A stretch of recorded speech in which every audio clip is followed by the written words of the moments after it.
Արդարադատության նախարարության դիմացեք, նամակ եք փոխանցել, կխնդրեմ նախ ներկայացնեք նամակի բովանդակություն։ Տեսեք, կցանկանայի որպեսզի սկզբից սկսել, ինչու առաջացավ այս նամակի անհրաժեշտությունը։ Ինձ նամակով դիմեցին Նուբարաշենի քրեակատարողական հիմնարկից եւ տեղյակ պահեցին, որ կոնկրետ մի քանի խնդրով, բայց ես երկուսը առանձնացրեցի։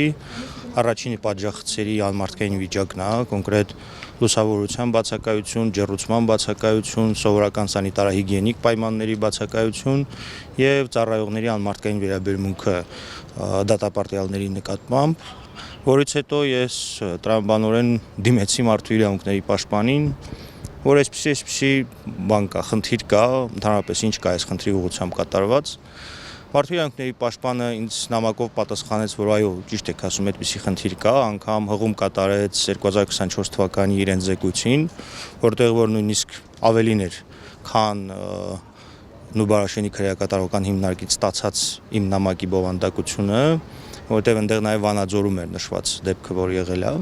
Այսինքն տպավորություն էր, որ հա, կա նորմալ է, ինչ է եղել, որ այդպես էլ պետք է լինի, այն պարագայում, երբ որ մարդիկ ազատազրկման ենթարկվում են ոչ թե սպանելու համար, այլ որպեսզի ուղղվեն, իսկ փաստացի պատժախցում, եթե ձմեռային պայմաններով մարդը առանց ջեռուցման 10-15 օր նստի, հասկանում ենք, թե նրա հետ առողջության հետ ինչ կարող է տեղի ունենալ։ Այնուհետև արդեն, երբ որ մարդու իրավունքներից պատասխանը ստացա, ես վիդեո արեցի, որտեղ նշեցի, որ սա նման է նրան, որ մեքենայով գալիս է, պապիկը ամեն անգամ խփում, ասում է, ես եմ, քշի գնա, եւ մեկնաբանություն տվեց մարդու իրավունքների պաշտպանը արդեն հանրային մակարդակով, որ մենք ամեն ինչ անում ենք, մակում ենք ելույթ ունենում, եվրոպական տարբեր կազմակերպություններում ենք խնդրի վերաբերյալ բարձրաձայնում, ես խորհրդակցեցի իրավաբանների հետ եւ ասացին, որ լիազորությունը արդարադատության նախարարությանն է եւ արդարադատության նախարարությանը հիմա նամակով դիմել ենք վերջնաժամկետներով, որպեսզի հստակ պատասխան ասեն։ Եթե քրեակատարողական հիմնարկի խնդիրը մարդ սպանելն է, իմանանք, էլի հասկանանք, տեսնենք, եթե այդպիսի խնդիր կա դրված, թե մարդը անազատության մեջ է հայտնվում եւ նրա ճակատագիրը պետք է նման ընթացք ստանա, ուրեմն մեր դատաիրավական համակարգը պատժի ինստիտուտը ոչ թե քաղաքացուն ուղղելուն է ուղղված, այլ նրա ֆիզիկական առողջությանը, սա կարծում եմ հերթական ինչ-որ քայլերից է, որը որ իր մեջ ազգային անվտանգության սպառնալիք է պարունակում։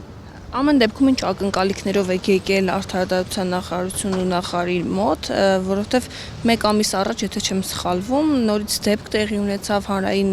լայն տարածում ունեցավ եւ նախարարը արձագանք տվեց, որը այդքան էլ բավարար չէր, այսպես ասած։ Դե ես կոնկրետ նշել եմ, որ վերջնաժամկետներ ասեն խնդիրը երբ հալուցվելու եւ որտեվ ներքին ինֆորմացիա ունեն, որ նաեւ քննարկումները գնում ինչ-որ նոր քրեակատարողական հիմնարկներ կառուցելու մասին, եվրոպական ստանդարտներին համապատասխան, թե դա երբ է լինելու, ոնց է լինելու, սա իհարկե թող լինի, բան չունեմ ասելու, բայց կարճաժամկետ խնդրի լուծման համար վերջնաժամկետներ են պետք, որպեսզի մենք իմանանք, երբ է այդ խնդիրը լուծվելու, որտեվ այդ ընթացքում կարող է 100-150 հոգի մարդու առողջությանը հսկայական վնաս հասցվի։ Այս շենքային պայմանների մասին եք դուք խոսում, բայց այնտեղ նաև ծեծելու մասին էր խոսքը։ Ոչ միայն շենքային պայմանների մասին է խոսքը, ես նաև նշել եմ առանձին, որ անմարդկային վերաբերմունքի վերաբերյալ դատապարտյալների նկատմամբ անմարդկային վերաբերմունքի վերաբերյալ երեք էլ նույնիսկ ես հաղորդում նայեցի Factor TV-ի, որտեղ որ դատապարտյալը ուղիղ հարցազրույց է տալիս, ասում է մտել են, ծեծել են, ջարդել են, ընդ որում հաշվի չեն առել, որ առողջական խնդիրներ ունեցող մարդ է եղել։ Հիմա եթե այդ ճանապարհով են գնում, ըստ դրա էլ մենք էլ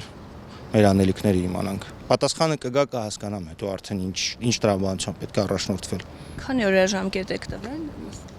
Ես նշել եմ, որ օրենքի շրջանակներում, ինչքան գիտեմ, մեկ ամսվա մեջ իրենք պարտավոր են պատասխան տալ, մեկ ամսից ավել չեն կարող ուշացնել։ Իսկ եթե մեկ ամսից օրինակ պատասխան չստանաք, ձեր քայլերի պլան։ Դե մարտավարական նպատակներից ելնելով հիմա չեմ ասի, իհարկե։ Իրենց պատասխանից է կախված, մի քանի հատ տարբեր սցենար կա, որով որ մենք կգնանք, կհասկանանք էլի։ Կապը քրեակատարողականի մարդկանց հետ կա ամեն դեպքում։ Կապը կա, բայց ես այդ որպեսզի մարդկանց ավելորդ ծանր դրության մեջ չդնեմ, նույնիսկ անուններ չեմ հրապարակել ովքեր են այդ երրորդ հանձի միջոցով եմ այդ կապը իրականացնում, այո, կապը կա եւ ընթացքում կհասկանանք ինչ ենք անել։